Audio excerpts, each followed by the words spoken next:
Board কর্তৃক সদস্য সচিবের মুখ থেকে খুব মূল্যবান কথা শুনলাম, আমরা আমল করার চেষ্টা করব। এই মুহূর্তে আমাদের বোর্ডের সদস্য এবং উপদেষ্টা মাওলানা আমিনুল ইসলাম সাহেব আমাদের এই পরিচালনা লক্ষ্য করে অতি অল্প সময়ের মধ্যে নসিহত করবেন। আসসালামু আলাইকুম ওয়া রাহমাতুল্লাহি ওয়া বারাকাতুহু। আমরা তোমরা কেমন আছো? আলহামদুলিল্লাহিল্লাযী ওয়া'ada man লা নাবিয়্যা বা'দা ওয়া সলাতু ওয়াস-সালামু আলা সাইয়্যিদিল আনবিয়া'i ওয়াল মুরসালিন ওয়া আলা আলিহি ওয়া সাহবিহি আজমাইন। আম্মা বা'দ, ফাআউযু বিল্লাহি মিনাশ শাইতানির রাজীম। বিসমিল্লাহির রাহমানির রাহিম। إذ تعالى ربكم لئن شكرتم لأزيدنكم ولئن كفرتم إن عذابي لشديد. اللهم صل على محمد وعلى آل محمد كما صليت على إبراهيم وعلى آل إبراهيم إنك حميد مجيد. اللهم بارك على محمد وعلى آل محمد كما باركت على إبراهيم وعلى آل إبراهيم إنك حميد مجيد. আলহামদুলিল্লাহ সুম্মা আলহামদুলিল্লাহ। আল্লাহ পাকের বহুত বড় ফজল ও রহমত আর ইহসান। আল্লাহ তাআলা দয়া করে মাফ করে ভালোবেসে আমার মতো গুনাহগার নাখান্দা নাফরমানকে এত মোবারকপূর্ণ বরকতপূর্ণ ফজিলতপূর্ণ মজলিসে, বিশেষ করে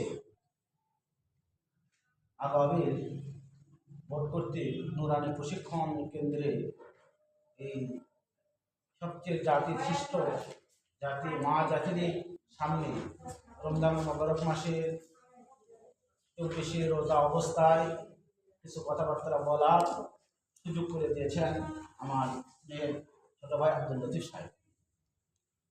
এবং আমরা যে আজকে এই মজলিসে বসতে পেরেছি, এই জন্য আমরা সকলেই মাওলানা কারীমের শুকরিয়া আদায় করি। সকলে অন্তরস্থল থেকে মন জোড়া করে বলি আলহামদুলিল্লাহ। সালাম সাইয়্যিদুল মুরসালিন খাতামুন নবী রাহমাতুল আলামিন বিশ্বের মানবতার মুক্তির জাফর সাল্লাল্লাহু আলাইহি ওয়াসাল্লাম মুহাব্বাতান দুরূদ সাল্লাল্লাহু আলাইহি ওয়াসাল্লাম। আসলে আমি আজকে আপনাদের সামনে নসিহতমূলক কিছু কথাবার্তা বলবো, এরকম সময় আর এরকম অবস্থাও না। তবে শুরুতেই আপনাদের ভর্তি করার পরে 2-1 দিন যে সময় পেয়েছিলাম, এই সময়ের মধ্যে তোমরা আমার গুরুত্বপূর্ণ কিছু কথাবার্তা শুনেছ। কিন্তু আমি তোমাদের কাছে ওয়াদাবদ্ধ হয়েছিলাম যে আল্লাহ পাকের তৌফিক ফজল ও করমে যে আমি তোমাদের সামনে তোমাদের যে জিম্মাদারি গ্রহণ করেছি, সামনে আসে, তোমাদের যে জিম্মাদারি গ্রহণ করা হয়েছে, তোমাদেরকে যে আশ্বাসে এখানে তোমরা এসেছো, একটু খেয়াল করার রিসিভ করে ব্যবস্থা করো। বিশেষ করে তোমরা অনেকেই একটু খেয়াল করো না, অনেকেই শুনেছো জেনেছ তাওয়া জামিয়া রহমানিয়া সুনামধন্য মাদ্রাসায় আমরা ট্রেনিং দিতে যাচ্ছি বা যাবো। সুনামধন্য মাদ্রাসার ওস্তাদ মাওলানা আমিনুল ইসলাম সাহেবের সাথে যোগাযোগ করে আসতেছি। এবং আমি এখানে আমার বড় ভাই আছেন, ওনাকে আমি এ কথাগুলো এইগুলো ক্লিয়ার হইতেছি, কারণ দুনিয়ার দিনগুলো ক্ষণস্থায়ী। আজকে আসি, কালকে থাকবো না। আমার মুরব্বী কেরামও থাকতে পারে না, আমিও থাকতে পারবো না।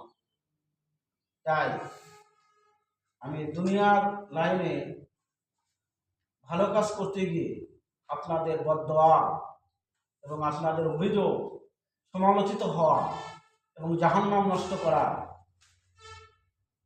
জাহান্নাম নিজের জন্য করে নেওয়া, দুনিয়া বরবাদ করা, এটা আমি কোশ্চেন কালে করব না। এই জন্যই আমার বড় ভাই আসছিলেন। আমি শুরুতেই বলেছিলাম যে ভাইজান, দীর্ঘ টাইম আমার স্বতন্ত্র আমাদের যে মাদ্রাসা আছে জামিয়া রহমানিয়া মহিলা মাদ্রাসা, এই মাদ্রাসা আমরা প্রশিক্ষণ দেওয়াই।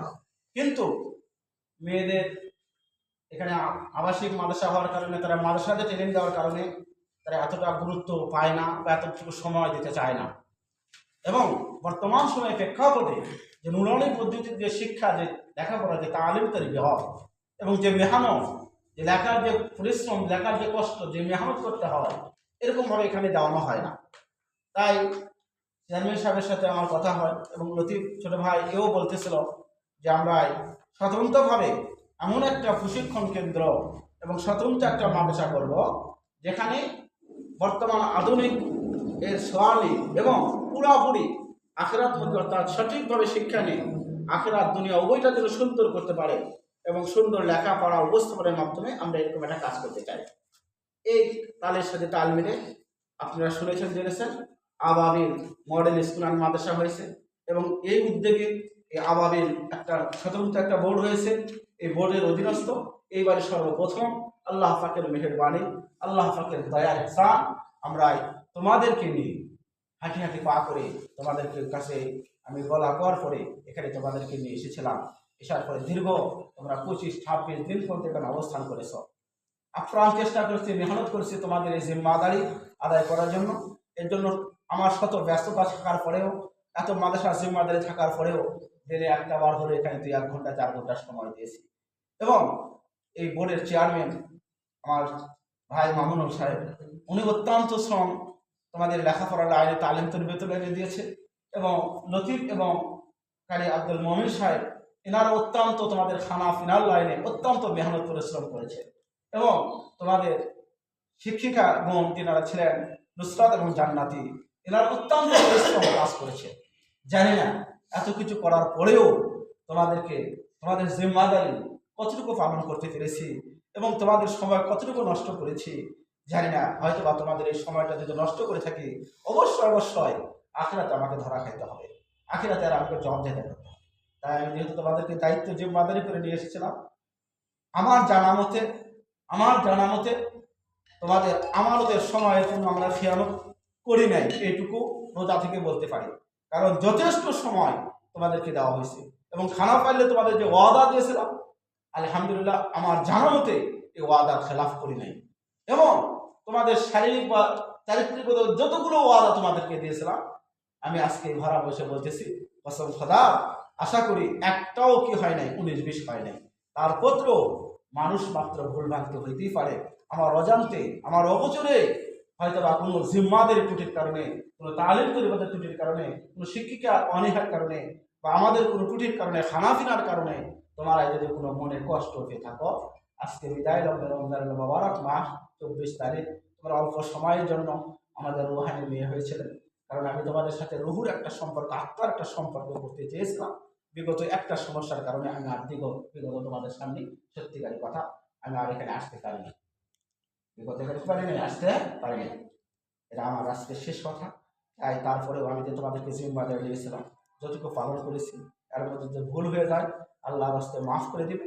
বাকি যেটা হয়েছে আমার গুনাহগার নাফরমানের ত্রুটি বিচ্ছেদের হয়েছে, আমি আল্লাহর কাছে মাফ চেয়ে নেব যে আমার ত্রুটি বিচ্ছেদ যেটা আমি আল্লাহর কাছে ত্রুটি বিচ্ছেদ করে ফেলাইছি, এটা করতে গিয়ে এটা আল্লাহর কাছ থেকে। বাকি তোমাদের যে প্রাপ্যর ব্যাপারে যদি আমাদের পক্ষ থেকে বা আমার পক্ষ থেকে তোমরা যদি কোনো কিছু কষ্ট পেয়ে থাকো আল্লাহর রাস্তায় মাফ করে দিবে, ক্ষমা করে দিবে। বাকি তোমাদের কাছে সর্বশেষ করজোরে এবং আমার সর্বপ্রথম গার্জেন আমার সদ্য হাতিম ভাই, তিনি অত্যন্ত কষ্ট করে আমাকে মেয়েগুলো দিয়েছে, আমি ওনার কাছে কৃতজ্ঞতা আদায় করতেছি। বাকি আমি আমার সহপাঠী সকলদেরকে উদ্দেশ্য করে বলতেছি, আমি মোবাইলের ক্যারিমের একটা আয়াতে কারিমা নকল করেছি আপনাদের সামনে। আলেমগুণ আছেন, আল্লাহ পাকের নিয়ামতের শুকরিয়া আদায় করলে আল্লাহ পাক নিয়ামত বাড়ায় দেয়। আল্লাহ পাকের নিয়ামতের অসুবিধা আল্লাহ তালার নিয়ামত সিলাই নেয় এবং শুধু সিলাই নেয় না, আল্লাহ পাকের আযাব অত্যন্ত কঠিন ভয়াবহ বেদনাদায়ক, যা তুমি আমি কেউ বরদাস্ত করতে পারবো না, সইতে পারবো। আল্লাহ তাআলা যেন আমরা যে নিয়ামতগুলো পেয়েছি এবং আমার বড় ভাইয়ের মাধ্যমে যেটা পেয়েছি এবং মামুনুল সাহেবের এবং আমার শিক্ষিকার মাধ্যমে যে নিয়ামত বা যে প্রতিষ্ঠানে যে সুরলগ্নি এটা সুন্দর একটা রেজাল্ট পেয়েছি, এই জন্য আমি আল্লাহর কাছে শুকরিয়া জ্ঞাপন করতেছি। আমরা সকলে আবার আল্লাহ শুকরিয়া করছি আলহামদুলিল্লাহ। আল্লাহ তাআলা যেন আমাদেরকে এই নিয়ামতের অস্বীকার করার জন্য কোনো গজবের মধ্যে লিপ্ত না করে। পরিশেষে তোমাদের কাছে আমি এই আবাবিল model Nurani Madrasa, school and মাদ্রাসা এবং বিশেষ করে এই নুরানি বোর্ড এর মকবুলিয়াতের জন্য মনে প্রাণে দোয়া চাইতেছি। আল্লাহ তাআলা যেন এই বোর্ডটাকে সত্যি কবুল ও মঞ্জুর করেন এবং আসমানের খাজানা থেকে এই বোর্ড করতে গিয়ে আমরা যে ক্ষতিগ্রস্ত হয়েছি আল্লাহ তাআলা যাদেরকে পুষায় দেন, এটা আমি মানুষের কাছে বলবো না, একমাত্র আল্লাহর কাছেই বলবো। এবং আমার ভাইয়েরা আছেন এবং আমার শফিকুল ভাইও আছে, আমি তাদের কাছে দোয়া চাবো। যেহেতু আসলে আমার জীবনে শুরু লগ্ন থেকেই আল্লাহ পাক আমাকে যে কাজের সাথে জড়াইছে, আল্লাহ তাআলা কোনো কাজ আমাকে ব্যর্থ করে নাই। যেভাবে আমি যখন শেষ সময় এসে জড়িয়ে গেছি আল্লাহ তাআলা তিনি এখান থেকে আমাকে বাহরুম না করে এবং এটার কারণে যেন আমি কোনো দুনিয়াতে যেন হয়তো লাঞ্ছিত না হই, আখিরাতে যেন হয়তো লাঞ্ছিত না হই। এই জন্য আমি আলমদের কাছে এবং লতিফ ভাইয়ের কাছে এবং সাহেব এবং জামিল সাহেবের কাছে দোয়া চাইতেছি, আল্লাহ তাআলা যেন এই কাজে জড়ার কারণে ত্রুটি বিচ্ছেদের কারণে আমাকে যেন দুনিয়াতে অবহেলা লাঞ্ছিত না হইতে হয়, আখিরাতে যেন না হইতে হয়, এবং এটার মধ্যে যদি কোনো কল্যাণ মঙ্গল হয়ে থাকে, ভালো হয়ে থাকে, আল্লাহ তাআলা যেন এটার সাথে আমাকে জড়ায় রাখে। আর যদি কোনো গুনাহ না ফরমানের কারণ হয়ে যায়, দুনিয়া আখিরাতে ধরা খাওয়ার কারণ হয়ে যায়, আল্লাহ তাআলা যেন এটা থেকে আমাকে সরায় দেয়। এটা আমার শেষ কথা। ওয়া আখিরু দাওয়ানা আলহামদুলিল্লাহি রাব্বিল আলামিন। এই মুহূর্তে